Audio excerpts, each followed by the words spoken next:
This is now part 2 of the detailed timeline of events. The parties involved with this incident are Jada Worsley, Coach Khalil, Coach Michaela, Miss Courtney Blake, myself, my friend, and Kalea Redding. So this day, it's April 4th, 2024.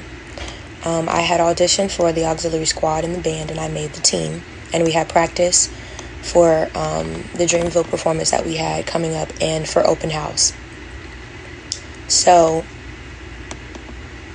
I am very aware of my movement as a dancer, and I know when I am not performing properly or dancing, to the correct choreography. However, at this time, I wasn't messing up.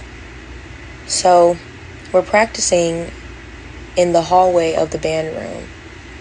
And so Jada Worsley just keeps on telling me to stop messing up the choreography. To which, I ignore her and I don't say anything back because I'm like, well, dang, maybe I am messing up, so let me do it a different way. So then, and mind y'all, Courtney Blake was present, the dance coordinator, Coach Khalil, and Coach Michaela were all present for this exchange. So, Jada Worsley says, Azaria, I'm not going to tell you again. Stop doing the choreography incorrectly. So, me being who I am, I said, who are you talking to? And then Coach Khalil, Coach Michaela, and Miss Blake get in front of Jada. They're like, whoa, no, we don't need any of that. We don't do that. We don't need any of that. And me, very being concerned at who she was talking to, that's all I asked. I only asked her who she was talking to because she was speaking to me disrespectfully and aggressively. So I just wanted to know who she was talking to. So after that exchange, practice resumed per usual.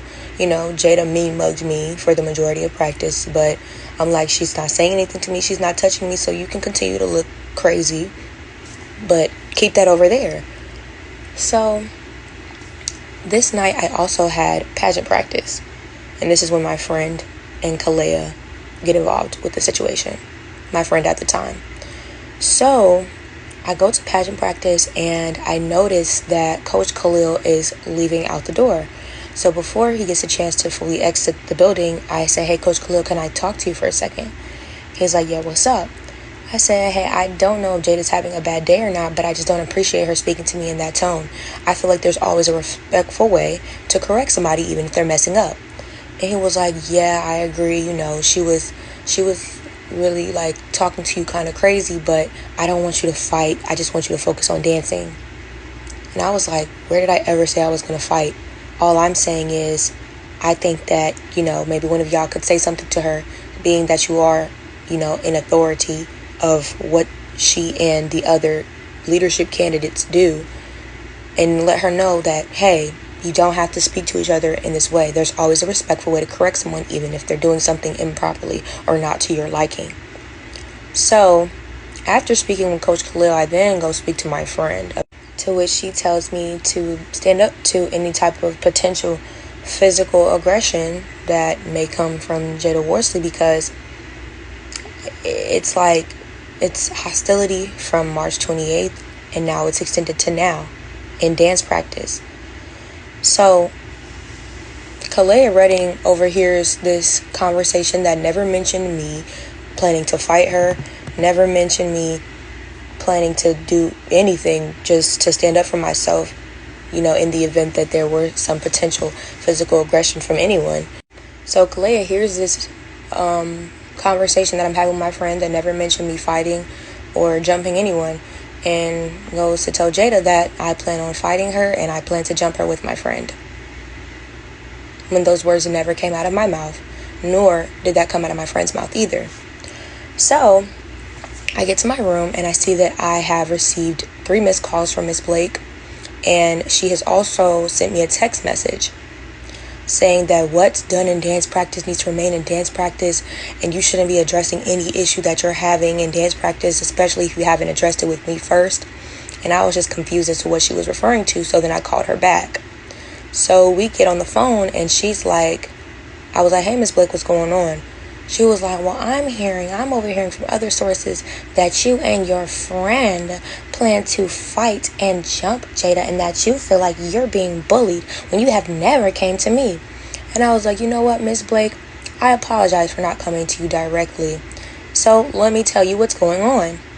So I explained, the whole exchange. I explained the girls coming to the band room in an attempt to accost me for the event that transpired with their friend.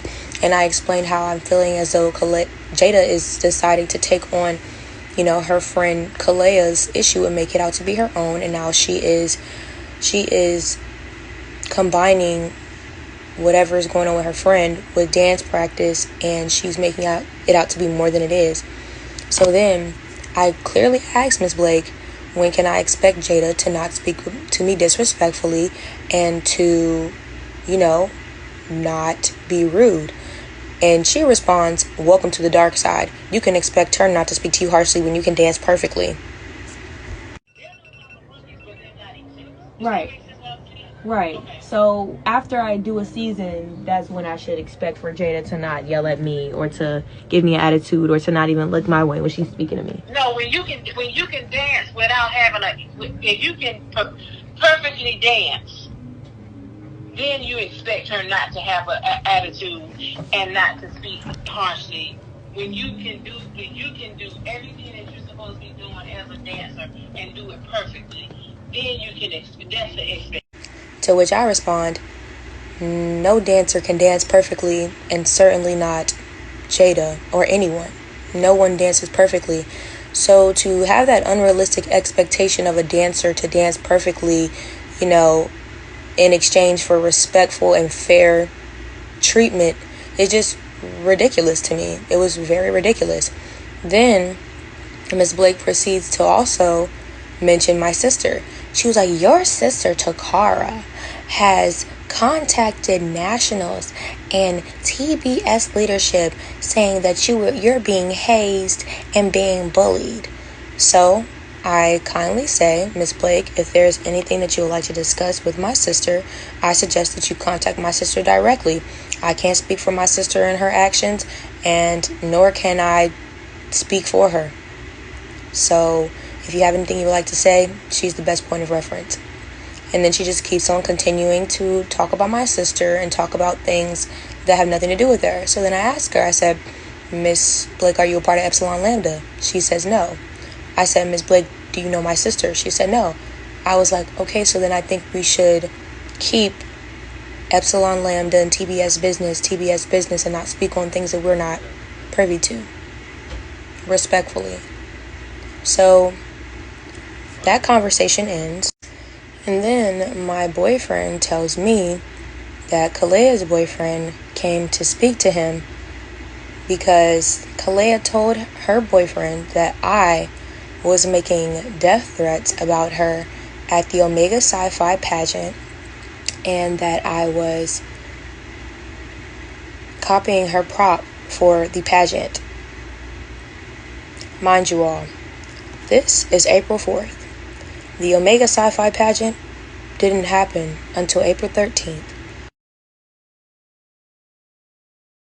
So not only was I not physically there to have made the death threat, I also just didn't even make a death threat, period.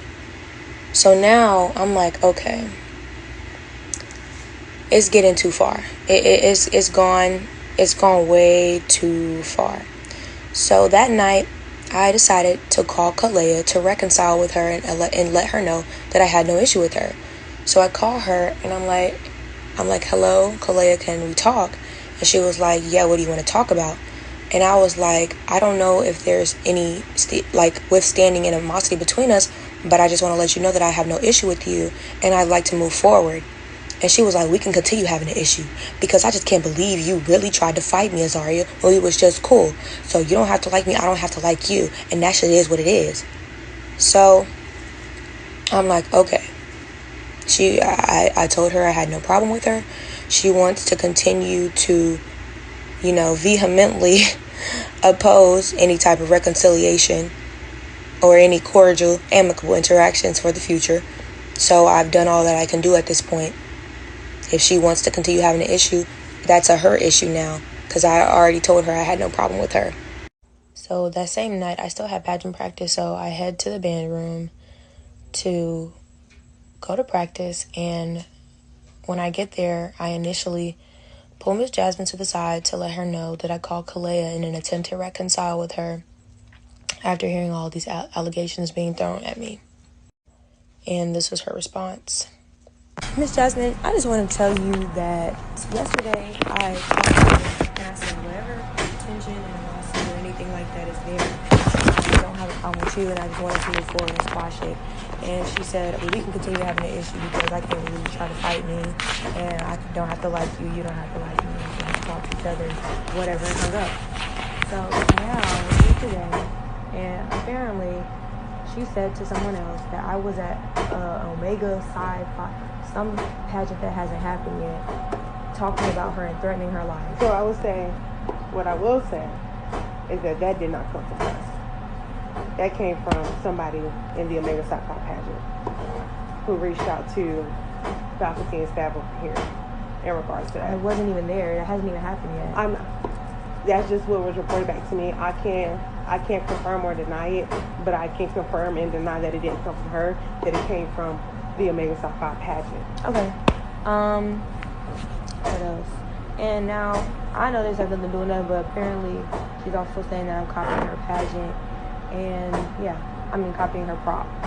But I called her and I told her I didn't have a problem with her. To which she responded that we can continue having an issue.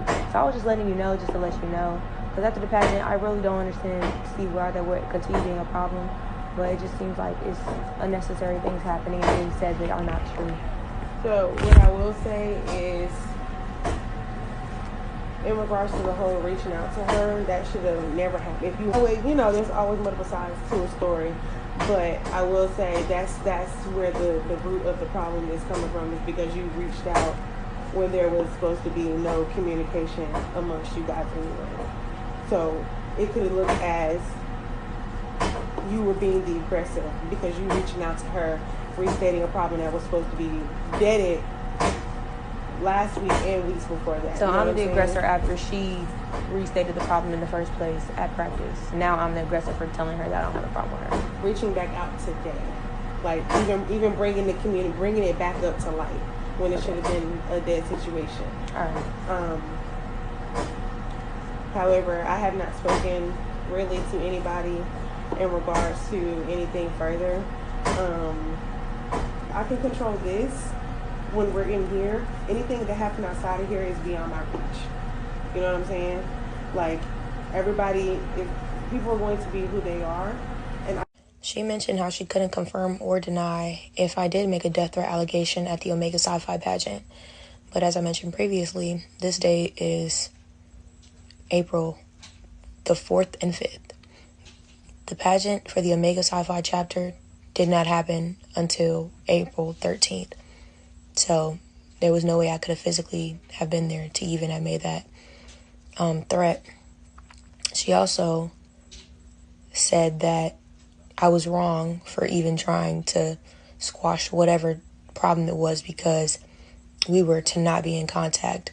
There was no contact order between us, nor was there some type of restraining order stopping me from talking to her. And it just kind of, it's contradictory for her to say that, well, what happens outside of here is not my control, but she said people are going to be who they are, and after the pageant, I wiped my hand clean of everything. So, yet again, I have no type of support from the leadership at all.